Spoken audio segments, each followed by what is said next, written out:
nkuko mubizi amasoko ya leta ni ikintu gikomeye gose. Ndabibukije gato, amasoko ya leta agizwe n'ibice 70% by'amafaranga leta ikoresha. Aho dufatiye kuri budget, ababizi budget y'igihugu ubu iri ku mamiliyaridi ibihumbi hafi 4,000 miliyari. Mw'ivyo mwaye ibice 70% ni kuvuga hafi amamiliyaridi arenga 3,000 aja mu masoko ya leta. Ayandi asanga ari mu mishahara, ivyo bita resarere.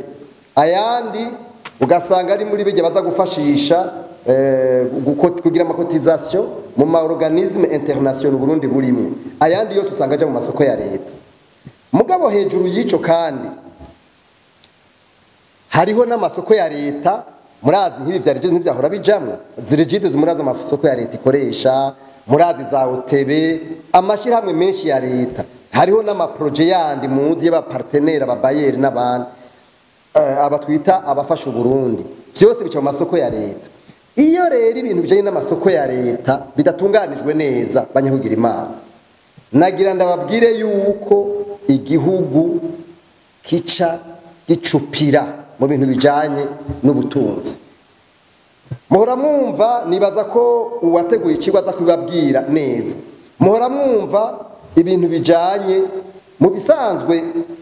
Imbere ko mvuga ico nagira mvuga iki, hari uburyo butatu bujanye no kungene amasoko ya leta akogwamo. Hari ivyo bita marché ouvert, no kuvuga amasoko yugururiwe bose. Hari ivyo bita marché gré à gré, no kuvuga hajya utora abantu batatu canke batanu canke 10 ugatora umwe. Hari ivyo bita les marchés secrets. Mugabo ndagenda babwire mu kino gihugu cacu ubu nibiharage basike babigira marché secret. Ivyo mwari mubizi. Ibiharage ugaca usanga vyabaye marché secret. Simvuze ngo ni mu nzego zose, mugari inzego zimwe zimwe nibiharage n'ibigori n'umuceri usanga babigize marché secret. Marché secret rero ihisha ibanga. No kuvuga ni à la discrétion y'umuntu atanga iyo soko. Ivyo bintu rero navyo ni bibi cyane. Ikigira kabiri nagomba nshikirize nikijanye n'uburyo ayo masoko aca atangwamo. Bakunda gukoresha mu ivyo bintu vyitwa marché secret canke gré à gré, bagaca baja mu kintu bita monopole. Muhora mwumva ijambo monopole. Ubuho mwarumvise ko na nyakubahwa umushikiranganje wa mbere yabivuze. Bwabaye ubwa mbere mwa kino gihugu twumva mu nzego z'igihugu bavuga yuko ibintu vya monopole ari bibi. Murazi bariko baravuga ibintu bijanye n'ifumbire, mwaravyumvise mwese. Jewe nibaza ko turiko turagira ico no kwita revolution mu kino gihugu cacu. Abantu badutwara bariko baragira ikintu bita revolution.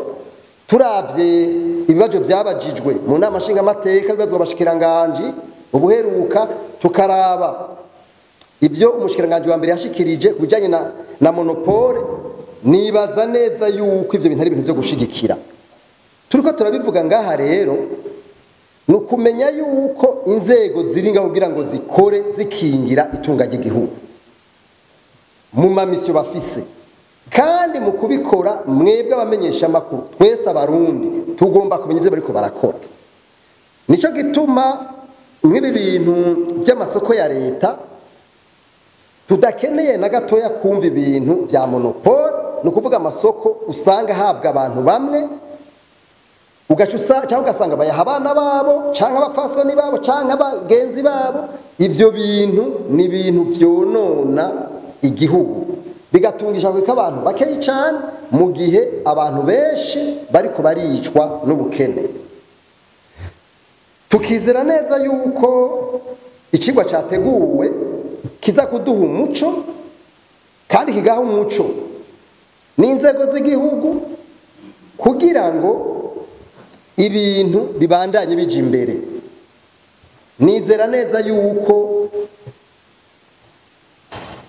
ibiza kuva ngaha nimwamara kunganira ikigwa cyakozwe bizorungikirwa leta birungikirwe inzego zibijejwe hanyuma natwe tubandanye dukurikirana yuko mu by'ukuri ibintu biriko birafata inzira nziza. Mu guheraheza nagomba ndababwire yuko ibintu by'amasoko ya leta ari ibintu bihambaye kuko biri mu mateka ahambaye. Hari icyo twita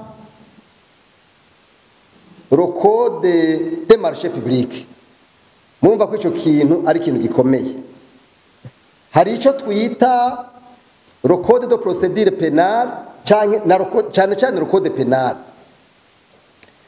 Hari n'amasezerano mpuzamakungu ubundi bashyizeho igikumu, la convention des nations unies contre la corruption na la convention africaine contre la corruption. Ayo mategeko yose n'amategeko usanga avuga ido nido ibintu bijanye n'amasoko ya leta. Twebwe tukaba tuvuga tuti ayo mategeko yose inzego z'igihugu niziyakoresha kugira ngo mu vy'ukuri turonke ibintu dukoresha kugira ngo mu by'ukuri bishobore kutugirira akamaro. Rero nagira ndabipfurize ibikorwa byiza, nongera usubira gushimira uwaserukiye mu gisagara ca Bujumbura, ndabashimira mwese ukungene mwitavye bino bikorwa ku bwinshi, hanyuma nkabipfuriza ibikorwa byiza, nkaheraheza mvuga nti tugira amahoro, dusangwa amahoro n'igihugu cy'u Burundi kizira ubugunge. Murakoze. On a obtenu la liberté d'accès à la commande publique. On a essayé de dire que ça se fait même à l'étranger. Et puis on a obtenu l'égalité des traitements des candidats. Là, on a dit qu'il doit y avoir même information, même chance et même situation. Troisièmement, on a retenu la transparence des procédures. Là, on a mis en exergue la publicité la plus large possible, donc en touchant tous les médias, les journaux, et même par voie d'affichage, etc. Les principes même internationaux, ce sont ces trois, mais au Burundi, on ajoute également la participation dans l'organe public, au marché public, c'est le cas de l'OBUA, souvent qui exécute les marchés en matière de construction. On a également ajouté la séparation des missions des organes. En principe, on a vu que la direction de passation des marchés publics et la direction nationale de contrôle des marchés publics et ARMP, c'est-à-dire l'autorité de régulation, qu'ils doivent exécuter les missions indépendamment. Mais souvent, on a constaté qu'il y a des chevauchements.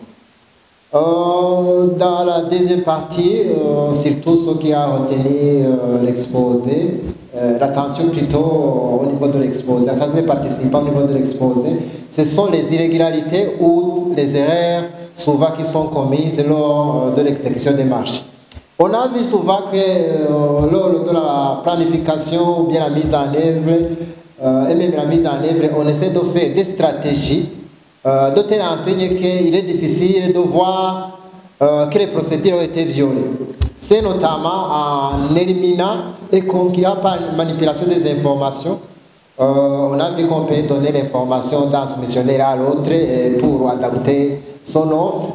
On a vu également qu'il y a la transmission des DAO avant les autres pour avoir le temps de préparer le DAO, c'est-à-dire le dossier d'appel d'offres. On a vu également qu'il y a la manipulation des informations sur la quantité. Et souvent, on change les chiffres.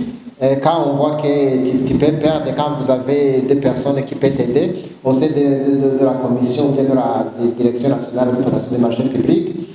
Et puis, on a vu que souvent, les DAO sont taillés sur mesure dans les soumissionnaires tels pour qu'ils gagnent.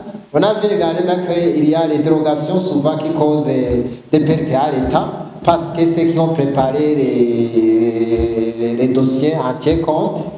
On a vu également qu'il y a des mécanismes illégaux donc, qui sont visibles à l'ENI. On a donné le cas de la barrage Kabura. Kabura, il n'y a pas eu de l'expression des besoins. Il n'y a pas mais la mise en concurrence ou bien la sélection d'une offre meilleure. Et on a constaté également qu'on a donné 30% de l'avance alors que la loi prévoit 10%, ce qui est déplorable. On avait également d'autres irrégularités, je m'excuse. Par exemple, qu'il n'y a pas de publication suffisante des marchés, donc l'information n'est pas partagée, il y a un des principes qui est violé. On a constaté ensemble qu'il n'y a pas de publication suffisante de la vie générale de passation des marchés. Donc, en principe, il y a le plan, et puis il y a la vie. Tout cela, s'ils ne sont pas publiés, ça devient problème.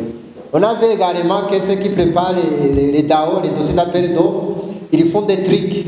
D'autres enseignent qu'il y a des avenants, et ces avenants sont cause d'énormes pertes à l'État.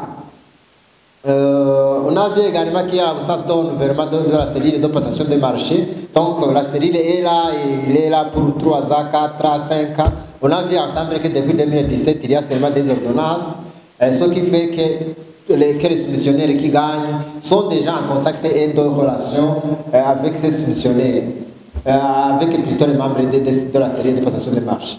On a vu également qu'il y a la discrétion de commission de passation de marché. On a donné également, on a vu qu'il y a des marchés secrets pour ne pas savoir tout ce qui se fait. Et souvent, ce sont les marchés qui concernent les forces de l'ordre, qui concernent la police, etc.